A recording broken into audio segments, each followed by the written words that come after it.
સુરતમાં ફાયર વિભાગને ટેકનોલોજીથી અપગ્રેડ કરીને જવાનોને બોડી વોર્ન કેમેરા અપાશે। સુરત શહેરમાં આગ લાગવાના બનાવો વધતા જાય છે। શહેરમાં હીરા ઉદ્યોગ, કાપડ ઉદ્યોગ સહિત અન્ય ઉદ્યોગો આવેલા છે, ત્યારે આગ લાગવાના બનાવમાં ત્વરિત પહોંચી શકાય અને ઝડપથી આગને બુઝાવવા માટે આધુનિક ટેકનોલોજીનો ઉપયોગ કરવા મ્યુનિસિપલ કોર્પોરેશને એક્શન પ્લાન ઘડી નાખ્યો છે।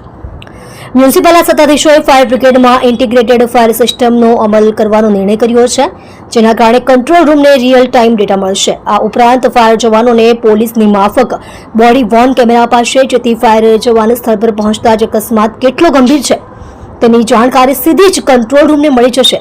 સુરત શહેરમાં તાજેતરમાં શિવશક્તિ ટેક્સટાઇલ માર્કેટમાં ભીષણ આગ લાગી હતી।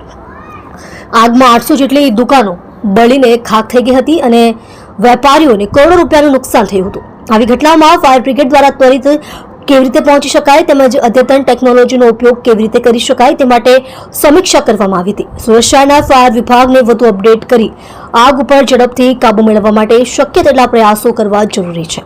સુરત મ્યુનિસિપલ કોર્પોરેશનના સૂત્રોના જણાવ્યા મુજબ શહેરના ફાયર વિભાગને વધુ એક આધુનિક બનાવવાનો નિર્ણય લેવામાં આવ્યો છે। ફાયર વિભાગમાં ઇન્ટિગ્રેટેડ ફાયર સિસ્ટમ શરૂ કરાશે। રિયલ ટાઈમ મોનિટર સિસ્ટમથી આગ પર કેવી રીતે કાબુ મેળવી શકાય તે જાણી શકાશે। ફાયરની તમામ ગાડીઓ પર જીપીએસ સિસ્ટમ લગાડવામાં આવશે।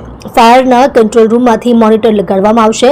દરેક ગાડીમાં જેના થકી કયા રૂટ ઉપરથી ફાયરની ગાડી ઘટનાસ્થળ પર પહોંચશે તે અંગે માહિતી આપવામાં આવશે, જેથી કરીને ઝડપથી જે તે સ્થળ ઉપર પહોંચી શકાશે। આ ઉપરાંત આગ લાગવાની ઘટનામાં પહેલો જ અધિકારી ઘટનાસ્થળ પર પહોંચશે।